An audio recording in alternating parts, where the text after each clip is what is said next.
Hey guys, I wanted to let you know about this amazing new game from the makers of Angry Birds called Small Town Murders. It has 5 million players already, and it's growing as fast as the best mobile puzzle game. You can put your detective skills to the test with the free Small Town Murders crime mystery puzzle game. You become the investigator, with hundreds of new levels to choose from, and every crime being a puzzle. You get to uncover evidence, solve puzzle games, unlock clues, and narrow down the suspect list. Small Town Murders allows you to investigate crime scenes, solve murder mystery cases, solve matching puzzles to collect clues, and interrogate a cast of quirky characters, such as Nora Mystery and Deputy Shanahan, all from the comfort of your own home. And to top that, there's a special promotion at the moment where every new user receives in-game boosters to help you solve those extra tricky puzzles. So, if you're looking for a challenge, look no further. Nora the detective needs your help, and the killer must be stopped. Download Small Town Murders now from the link in the description. In so many crime stories of the real and unreal, hunters are often the first to find the body. They are the ones the rural police call to help with searches for lost hikers and missing people. Sometimes their dogs are the first to find the lost person. The hunters stalk through the woods with eyes open, looking for tracks and minute signs of not just their quarry, but for any disturbance of the woods. Rarely do they come across the horrifying. Mostly, they have a peaceful day in the fields and forests. Usually, in order to access the woodlands, they're forced to park their trucks along the ditches of wooded back roads. 2 hunters found the body of a 12-year-old girl in a ditch along a country road. It was September 10, 1994, near the small village of Kempster, an area known as the gateway to Wisconsin's North Woods. There were no clothes on her body, and her hands were bound behind her back with ripped shreds of a pink t-shirt. She had been beaten, strangled, and stabbed in the abdominal area and chest. She had been there for 5 days. The hunter-killer left one clue, a small speck of evidence that would later be used against him. It was a carpet fiber found on the girl's body. Chief Deputy Larry Shattuck of the Langlade County Sheriff Department likened it to hunting. He said of the killer, "He just was hunting. Like when you go hunting, he found himself a victim." David Frank Spanbauer was born into a blue-collar German Catholic family in January of 1941 in Oshkosh, Wisconsin. He was the oldest child of Frank and Evelyn Spanbauer, and he had 2 younger sisters, Judy and Mary. Frank was tough on his only son, and they had a troublesome relationship. When David was 14 years old, his father passed away from a heart problem. The scores of blacked-out entries on Spanbauer's juvenile record indicate he had some tangles with the law in his teenage years. He dropped out of Oshkosh High School just after his 17th birthday and joined the Navy. He was a basket case in the military. He received 3 court-martials for being absent without leave and spent 7 months in the brig. His mother received a letter from naval doctors stating they thought David needed psychiatric care, but no further mention was made of the issue. He received a dishonorable discharge and returned to Wisconsin in November of 1959. After his aborted attempt at Navy life, he went back to Oshkosh High School to pick up where he left off, but soon his twisted inclinations propelled him into the first major criminal event of his life. On January 3, 1960, he broke into a home in Appleton and made away with 2 diamond rings, a hunting knife, a bottle of booze, some cash, and a .22 handgun. One night later in Neenah, a town 10 miles north of Oshkosh, he robbed a home with his new pistol. A week later in Appleton, a mother slept in another room while her 13-year-old daughter studied. A masked man entered the house and stole some cash. He flashed a pistol at the girl and hauled her out behind the garage. "I'm going to rape you," he said. "What does that mean?" asked the girl. The 19-year-old Spanbauer answered by smacking her twice. The girl screamed and attracted the attention of a person passing by. He ran off and drove to Green Bay. That evening, on January 12, 1960, Carol Grady, a 16-year-old girl, was babysitting her cousins. As she played the piano, Spanbauer lurked outside the house watching her through the window. Armed with his pistol, he entered the house and pocketed a small amount of cash and brought the teenager to the bedroom. Spanbauer lashed her down spread-eagled on the bed and slashed apart her clothes with a knife and raped her. Her uncle returned, and Spanbauer shot him in the face and escaped from the house. Since his first burglary, when he procured the handgun, Spanbauer drifted around the southern Wisconsin area for almost a month and a half. There's a record of an attempted robbery near Milwaukee, and finally, he was picked up for carrying a concealed firearm in Sheboygan County on February 16th. Spanbauer broke down in police custody and told his stories, and everything came out. In court, the judge labeled him as a sexual deviant and sentenced him to 70 years in prison. David Spanbauer, age 19, Wisconsin convict, sexual deviant. During his prison time, Spanbauer's mother, Evelyn, hammered authorities with letters encouraging her son's release at his parole hearings.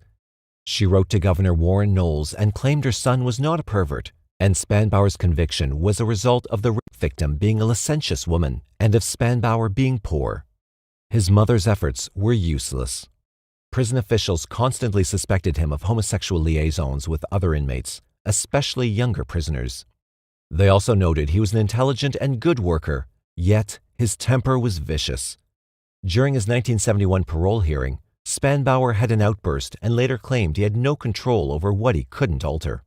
While in prison, he got a tattoo of a devil on his forearm, and it would be a symbol for his potential for evil and an incriminating mark. He was finally released in May of 1972, and it seemed like he was making positive steps in his life. He enrolled at Madison Area Technical College and maintained a B average while living at the YMCA at the University of Wisconsin campus in Madison. But he quickly became entangled in the local crime scene. He let an escaped prisoner borrow his car, and the fugitive was arrested after a robbery in nearby Middleton. Spanbauer was dangerously close to going back to prison. In 1913, the Wisconsin government created the first prisoner work release program for those in county jails. Inmates are allowed to go to work in the morning, but must return to jail to stay overnight. Known as the Huber Law, it has long been a part of Wisconsin's legal lingo. I heard Crazy Joe is in jail for beating up a drunk farmer at the Hilltop Tavern. Yeah, but he scored a job as a janitor at Lambeau Field and is out on Huber. For being involved in the robbery case, Spanbauer did some time in the Dane County Jail, but was able to get out with Huber Law privileges working for the Madison Parks Department. Madison is often called by its nickname, Madtown, and it's been referred to as the city of 4 lakes. 2 of the lakes, Lake Mendota and Lake Monona, characterize the city by forming a narrow isthmus that blends the downtown, University, and Capital districts. The lakes lend the city much beauty, and dotting the shoreline are parks with beaches. As soon as the warm spring weather starts blending into hints of a hot summer, the beaches are loaded with co-eds from the university. Spanbauer worked the parks and the city beaches in the hot summer sun of 1972. He eyeballed the bikini-clad women lying in the sun. He'd just spent 13 years in prison. The half-naked women at the beach drove him mad with sexual urges. Later, he told psychiatrists he did what he did out of sexual frustration, and he simply couldn't wait any longer. He said to a social worker that he was asocial and must have been born retarded. He knew of Token Creek Park, and that is where he drove to rape the girl. She was a 17-year-old waitress out hitchhiking. He picked her up on Highway 51 by brandishing a knife, and while driving to the park, he told her that he was going to rape her, and when he was through with her, he would run her over with his car and toss her body in a ditch. She started crying, and David Spanbauer cried along with her. It was August 11th, 1972. He tied up her hands and had his way with her. She told the police the man had a tattoo of the devil on his forearm, and later, when Spanbauer was rounded up as a suspect, she identified him as the man who raped her. Spanbauer tried to play it all off. In his eyes, they got along fine and that everything was cool and they had consensual sex. Spanbauer was found guilty for abduction and rape, and Assistant District Attorney John Burr asked for a maximum sentence of 50 years on top of what Spanbauer would receive for violating his parole. With all of the facts of the case before him, Judge Richard Bardwell reasoned that the rape was much more mild than Spanbauer's previous rape, the one where he tied the victim down spread-eagled, raped her at knife point, and then blasted another man in the face with a handgun. Therefore, the judge figured, Spanbauer had moved from being a very dangerous sex offender to now merely just dangerous. So there's been some improvement. He noted that Spanbauer was still a sociopath, but his tendencies weren't so severe. Bardwell gave Spanbauer 12 years in prison that ran concurrently with his revoked parole. The girl was, in effect, asking for it, said Bardwell. They're tempting fate when they do it. Assistant District Attorney Burr thought Spanbauer was a threat to society and was enraged by the light sentence. Burr later said that Spanbauer was in the top 10 of the most vicious and violent people I've ever had the displeasure of coming in contact with. Spanbauer manipulated the system before he was sentenced. He asked Judge Bardwell to be sent to a place where he'd receive treatment. It was a shifting attitude of Spanbauer. It was about me, the victim, the one that needs help in a world where everyone was seemingly against him.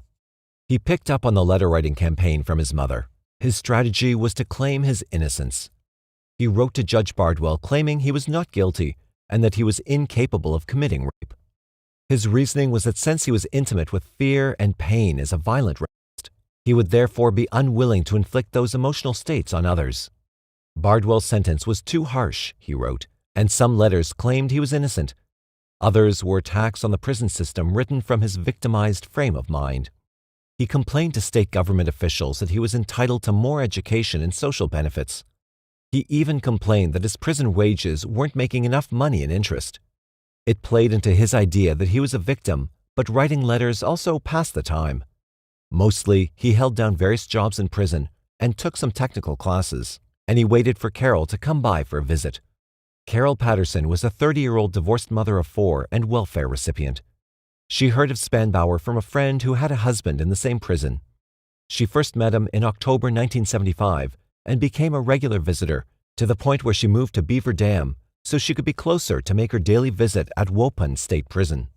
She unequivocally believed that Spanbauer was innocent of the rape charges that put him behind bars. And no one, not even her social worker, could change her mind. They got married in July 1976, and for Spanbauer, his new wife was one more tool to help him gain leverage in his parole hearings. He penned more letters to prison officials and Judge Bardwell, now using his status as a married man as an angle. He claimed that because of family obligations, he was entitled to an early release and that his new 13-year-old stepdaughter needed parental guidance. This did not faze the parole board. They knew it was a sham, and in 1978, the couple filed for divorce. The marriage only lasted 2 years. The women in his life were leaving him. While in prison, his younger sister died and his mother passed away. In prison, Spanbauer was treated for sexual perversions and mental problems. He spent some time in group therapy, and mostly it seems that this was a ploy to receive a get-out-of-jail-early card. In 1986, when he was denied parole again, he swore he was done dealing with shrinks and their evaluations and therapies. He even thought that the psychologists were getting more out of the therapy sessions than him. He continued to pine for early parole and continued to mention his former wife as part of his plan of making a new positive life once he got out. Spanbauer planned on moving in with her, but nothing he could scheme could change the adamant decision of the parole board. They continually refused parole until they no longer could, until the mandatory release date on January 29, 1991. Spanbauer finished doing time. He left prison with $8,000 in savings from his prison work and moved in with his sister Judy, who was married to Clark Tadich, an Oshkosh police officer. It was a temporary stay, and once he got settled in at the job at the local 7-Up bottling plant, he moved into an apartment of his own on the west side of Oshkosh. He was out on parole and had to file reports of his ongoings and whereabouts. In his descriptions of what he was up to, he would write a dull platitude and tag at the end of the sentence, "Smile," as if it were an early handwritten version of the smiley face icon used in today's internet chat rooms and message boards. Everything was fine, he wrote, and it seemed like he was readjusting to life on the outside. On Christmas Eve of 1991, Spanbauer had a heart attack, and for a moment, there was no heartbeat, but the doctors brought him back to life. His poor heart condition would haunt him for the remainder of his life. He worked early mornings and finished up mid-afternoon at the bottling plant, and would head to a couple of nearby taverns to knock back a few cold ones. He never got blatantly drunk. He was a slow and steady drinker that minded his own business, and one tavern owner tagged him to be a nice guy. Winnicott is a small town of the Fox Valley region, not far from Spanbauer's known circle of roaming around. In the early 1990s, a band of drunken redneck teenagers called the Winnicott Possum Kickers prowled back roads and shined opossums with flashlights. Once the opossum froze up, they kicked the animal to death with steel-toe work boots.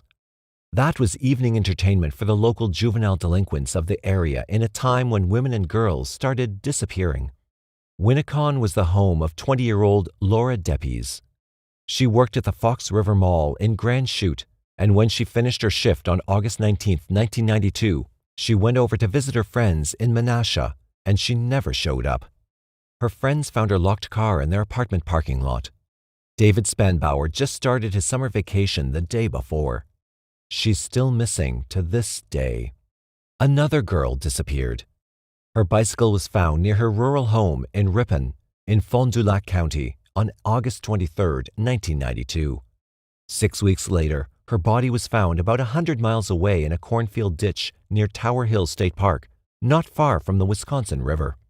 Her name was Ronelle Eichsted. She was 10 years old. David Spanbauer raped and killed her. He used his 1988 four-door Eagle Premier to transport her body. He sold that and later bought a maroon 1991 Pontiac Bonneville. Almost 2 years later, on the 4th of July of 1994, 24-year-old Miriam Staraya was riding her bike on a county road near Hartman Creek State Park when a maroon Pontiac banged into her bike hard enough for her to crash. Spanbauer emerged from the car. He said he was trying to scare her and he had a pistol. Another car coming down the road slowed down and Spanbauer got back into his car and drove away. Staraya reported the incident to the police. The FBI hired a professional artist from California to sketch out the suspect's features, one of 6 pictures of what they thought the attacker might look like, including a side profile. State and federal investigators in charge of the case were unsure if they had reliable composite drawings, and they decided only to release the sketches to involved law enforcement bodies. They already had plenty of leads to follow up on, and the special agents did not want a flood of bad tips coming in if the sketch were shown to the public. Spanbauer was on a roll in the summer and autumn of 1994. It was the longest stint of freedom he had ever tasted since he was 19 years old. It was overwhelming. He exploited it. For him, robbery, rape, and murder were addicting if you did not get caught. His crime spree continued through the Fox Valley region. He burglarized homes with the intention of there being no confrontation, just a matter of getting the goods, in and out. But if a person were home, he produced a pistol to finish the robbery at gunpoint. On July 9th, less than a week later after he attacked Staraya, Spanbauer broke into a home in Appleton armed with a handgun. He thought nobody was home, but he found 21-year-old Trudy Jeschke in a bedroom and fired 1 shot into her chest. She would have been a witness. She died from the bullet wound. He later ditched the gun at Menominee Park in Oshkosh. On Labor Day, September 5th, a 12-year-old girl from nearby Weyawega rode her bike on Sanders Road near her grandma's house in the township of Dayton. It wasn't far from the place where Spanbauer ran down Staraya in his car. He got her into his car and molested her and drove her 75 miles north up into Langlade County near Kempster. 5 or 6 hours transpired from when he picked her up and when he finally decided to end it. He strangled her and stabbed her and threw her body into a steep ditch. Police organized a search for the missing girl using a country church for the headquarters. Hundreds of volunteers helped canvass the surrounding woods in a 10-mile perimeter, and the FBI joined the case. Her body was found 5 days later. Her name was Cora Jones. His attacks continued and occurred with regularity. On October 20th, he raped a 15-year-old girl, and on November 5th, he raped a 31-year-old woman in the Appleton area. By now, the Wapaka County Sheriff's Department, the Langlade County Sheriff's Department, the FBI, and the Wisconsin Department of Justice Division of Criminal Investigation were on the case, suspecting the string of assaults and murders were more than a coincidence. Combined Locks is a small Wisconsin town named after the boat locks on the Fox River. It's a quiet, woodsy place, an old sawmill and pulp paper town that reminds one of David Lynch's rural community of Twin Peaks. It's not the place where killers roam through people's backyards. On November 14, 1994, Gerald Argall went to his home in Combined Locks and discovered a man breaking into his house. He gave chase and tackled and wrestled the 53-year-old man into submission, and when the police arrived, they arrested the prowler on burglary charges. While in custody, the police noticed that the tools found in the suspect's car matched those used in the 2 home invasion rapes that happened earlier that fall. The police kept up their interrogations, and after 4 days, he confessed in the presence of his attorney, Tom Zoich, to kidnapping and killing the 2 little girls and for the shooting death of Jeschke. Langlade County Sheriff David Steger said that his confession contained details that only the killer would know about and felt that, he's our guy. The cases were finally closed. He was the man that left Ronell dead near the Wisconsin River 2 years before. He also confessed to the rapes and numerous burglaries. And yes, he was the man in the sketch picture, the one that knocked Steria off her bike near Hartman Creek State Park. Analysis of the carpet fiber found on the body of Cora Jones proved to match the carpet of Spanbauer's Pontiac Bonneville. Spanbauer was cleared of any connection in the 1992 case of Laura Deppes. Spanbauer's crimes ranged through 5 counties, and each county prosecutor wanted a piece of him. Spanbauer's attorney negotiated that the 18 charges be consolidated at one venue, and the case landed in Outagamie County and into the lap of prosecutor Vince Biskupik.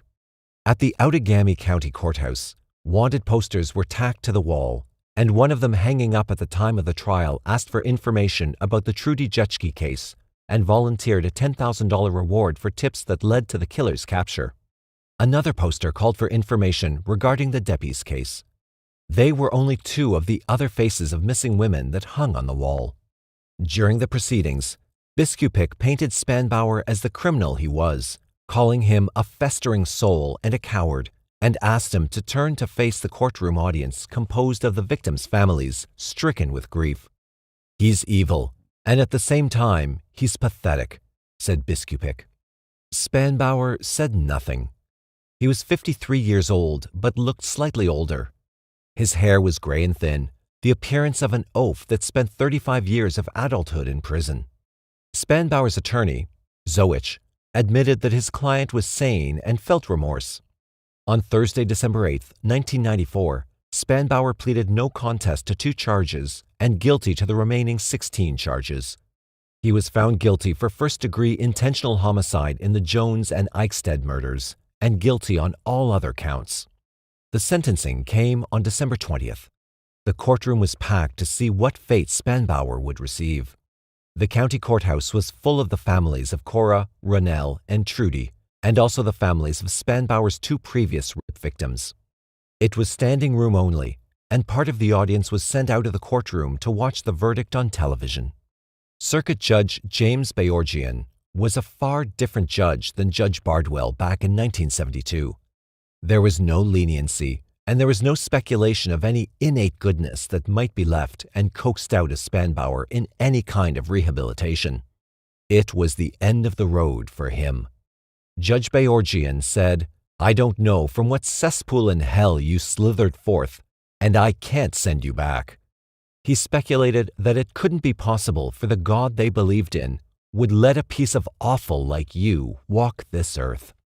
He took into account the life expectancies of Cora Jones, Ronell Eichstätt, and Trudy Jeschke to calculate the time he deserved to be in prison, and Spanbauer was handed 3 life terms plus the maximum consecutive sentences on the other crimes, a total of 403 years. The earliest possible time Spanbauer could be a free man would be December 20th, 2191. He would die in prison. Spanbauer knew prison life. He knew very well what the prison population's attitude is towards high-profile child rapists and killers. He knew he would end up dead, and he told his fears to his attorney. Spanbauer's lawyer, Tom Zoich, presented a deal for Spanbauer to be imprisoned in another state.